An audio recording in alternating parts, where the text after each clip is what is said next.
So I started applying to different universities. I got three replies, around like 1 million per month is my living expenses. Hello everyone, Namaste. Welcome to my YouTube channel Korea with Ruksar. My name is Muskan and I am living in Korea right now. I am an Indian student doing PhD at EVA Women's University. I am also a research student at IBS Center for Quantum Nanoscience at EVA Women's University. I have recently completed my master's in physics from Sangkyungan University. So today's video is gonna be about Q&A because lots of people are asking me about many stuff in Korea, like how I came here, how I got scholarship, and how I get along with the Korean culture.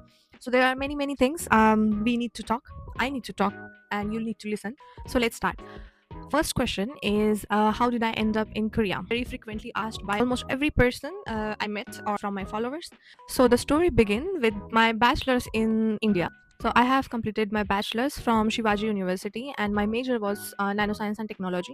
It was COVID, and I was also frustrated because everything was online. And being a research student, you have to be in the laboratory and do experiments. And if you don't do, you will basically um, get bored. And after my third year of BSc, I found out that many of my seniors and classmates were doing masters and PhD in South Korea.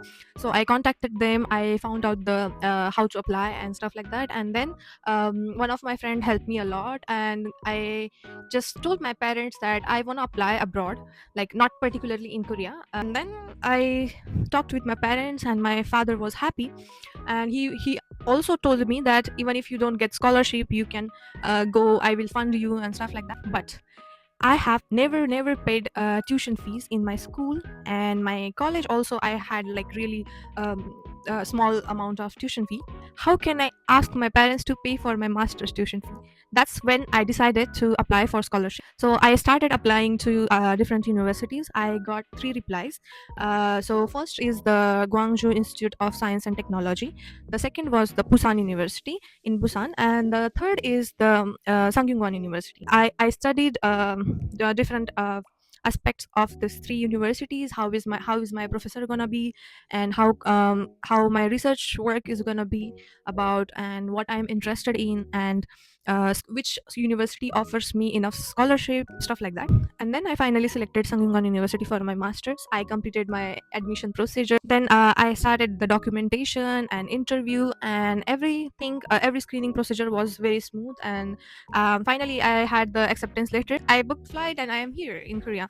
I didn't want it to come specifically to South Korea. I also tried to apply in Germany.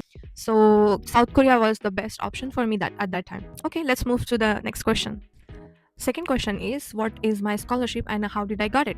I'm a research student, and I also work in a laboratory and write do experiments and write paper. My professors, and they pay me for doing that. So it's kind of labor cost plus some research fund, and fund for my projects, and some salary from my research institutes. So before, when I came to masters, I had BK projects. My scholarship came from BK, which is Brain Korea scholarship, biggest research scholarship in Korea. When I joined PhD, I applied to Research Institute, and this Research Institute is funded by IBS, Institute for Basic Science. So it's kind of, they give you salary. That's how I got scholarship. During my masters, I received also tuition fee waiver from university because I had a really good grades. And in EVA, I have to pay my tuition fee. And let's move to the next question. So the next question is how much I receive scholarship monthly. As I said before, that I am a research student and I get funding from my research institute and some scholarships. So I would not tell in the numbers that if I manage my expenses, around like 1 million per month is my living expenses. And after spending that, after paying my rent, which is around 550,000 Korean won, I can save little bit amount for my tuition fees and some my extra savings. So you can imagine, you can calculate, maybe not much, like little bit saving that doesn't even include, maybe if I do a job somewhere, I can save more because I have to also pay the tuition fee, which I manage from my stipend as well. Okay, let's move to the next question. Next question is why you don't start your YouTube channel. So this question I usually get from my Instagram followers, and I post really frequently on that. I also post about scholarships and stuff like that. Also about some trips in Korea and many more things. Many of my followers are curious why don't I start my YouTube channel and don't answer the questions of there. And it's quite difficult to talk to them on Instagram. That's why I decided to start this YouTube channel at some point. But I didn't start it to post, and recently I got interest to post on YouTube as well. So I'm gonna start posting very frequently on YouTube. So if you don't want to miss the updates, then please subscribe. And I don't know how to tell that, how to say these things, but please subscribe my channel, press the bell icon, and like my video. Thank you. Let's move to the next question. Next question is, how would you describe your channel in one sentence? Okay, that's interesting because if I want, I would like to describe my channel in few nouns, which is K culture, K-pop, dance, and my personal blog, Korean makeup, Korean skincare, and I love skincare and makeup in Korea. They have a huge variety of skincare and makeup. I am obsessed. Let's move to the next question. Next question is, have you ever experienced culture shock, misunderstandings, or surprising reactions while covering Korean topics? So, the biggest cultural shock for me during making the content was people compliments a lot. Like whenever I try to shoot in public, I like to shoot my dance videos in public or vlogging, and people like older generation, ajumas and ajushis, they come and they literally say this, that oh no mo yepoyo. It just makes my day, and it's quite common here in Korea. And even when we dance, and then they are like, oh, you dance so well, people starts recording on their phone. And I don't know how it's for others, but here people don't have time to mock on others, and they are busy on their life. And if they find time, they will compliment you, they will appreciate, they will motivate you. I find it very fascinating here. And yeah, that was my cultural shock. So let's move to the next question. So, what inspired you to start creating content? Was there a special moment? Actually, I don't remember how I got into the content creation and influencing, because what I remember is that I had an Instagram channel. I didn't post a single video, and when I came to Korea, I started to post some photos of me on Instagram as like my photo on with my university, and celebrating some festivals in the university, Indian festivals in university and stuff like that. But then I started to travel in Korea. I found that people want to know like where to go in Korea, where to travel, and that's why I started to make vlogs of travel, like not professional, but like small videos on Instagram, like reels. And then I got into K-pop, then Korean trends and some trends on Instagram, and then I started to make more content about skincare, makeup. So it's like it's not like I started yesterday or something. It was a long journey. Slowly I got a few followers, more followers. I posted one video about my scholarship and how I got scholarship and which scholarship I got, and that video got viral in Instagram algorithm, and that's how I received many followers. And at some point, they were asking so many questions that it's impossible to answer those questions on Instagram because of many limitations, that too many requests, like too many. I remember that I got 100 messages per day during last November, during last September. And I have answered, like literally I have answered all of them.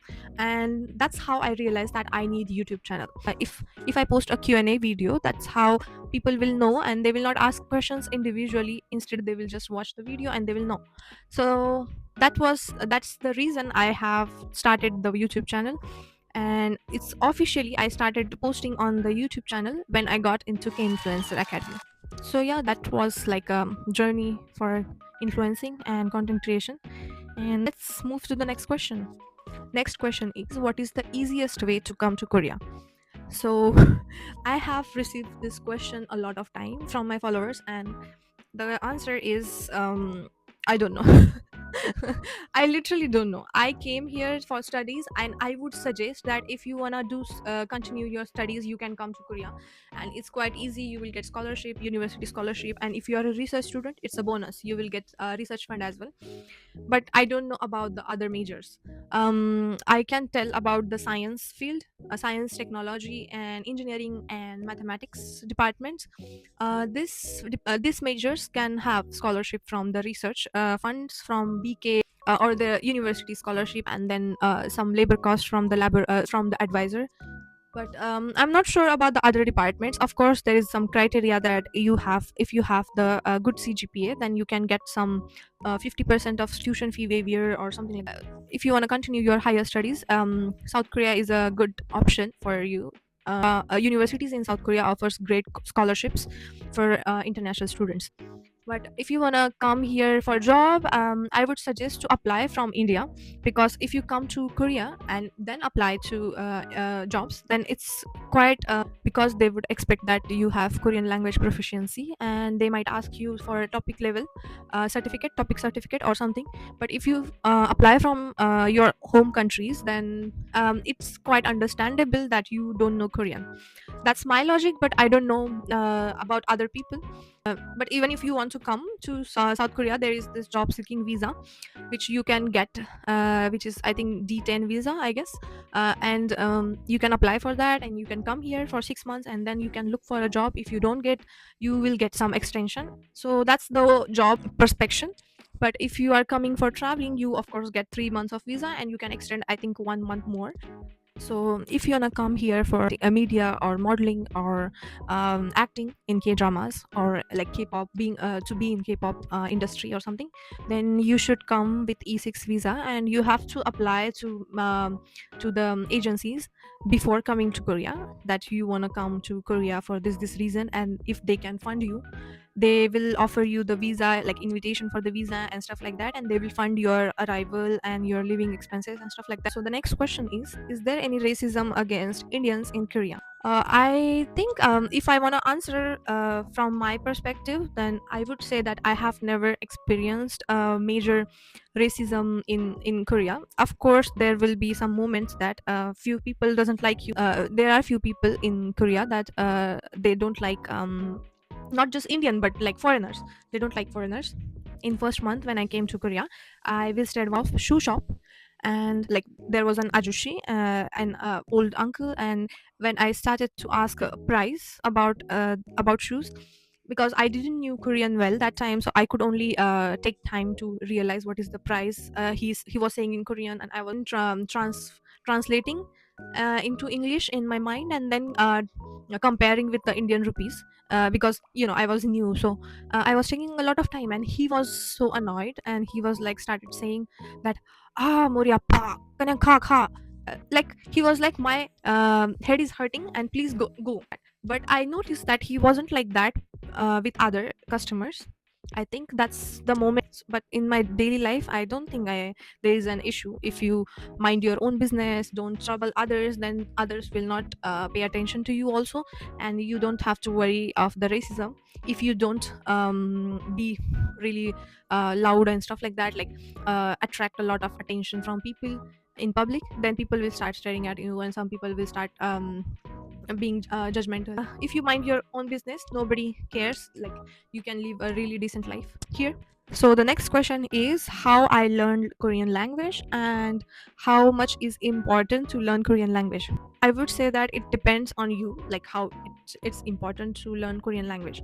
But I would suggest that you should, because language is a skill, and it's really important. If you go to some place and you don't know the language, it's quite difficult for you and the other people too to communicate with you. And I would suggest you should learn. But if your work environment or your university is foreign friendly, or your work environment is foreign friendly and like English based, then it's not a problem that much, because I know many people who doesn't know Korean, but they are living really comfortable life in Korea. So it's not like really important. But if you know the Korean language, there are many opportunities, and you can apply for a job easily if you have topic level 4 or 5, and then you can speak easily with natives when you go to shop, or when you sit in the taxi, it's quite easy. So life becomes easy if you know the language. It's hard if you don't know the language, but it's not important. And so actually I learned Korean language before coming to Korea. When I got acceptance from Sangdingan University, I decided to learn Korean to have easy and comfortable life in Korea. So started learning from YouTube, and then I got into BTS. There were a few videos where like learning Korean language from BTS, and that's how I got into BTS. I started listening to their songs on TV. That time, their new song was Butter and Dynamite. So I really like their song style and music and everything, dance of course, and that's how I got into K-pop. I continued learning Korean language after I came to Korea. I am not fluent in Korean, but I can communicate well when someone asks me something, or I can hold a conversation in Korean if I want to. So that's how much my Korean language skill is. And yeah, I would suggest you come here and you can learn language, or learn language from your home country and then come here. It's always an advantage with the language, but it's not important. So for this video, I'm gonna stop here, and please subscribe my YouTube channel, like my video, and press the bell icon for the notification. If you like this kind of content, or if you wanna have more questions about my life in Korea, or any questions about Korean culture, you can comment below, and I would like to answer them in my next video. Stay safe, healthy, and see you in the next video. Bye bye.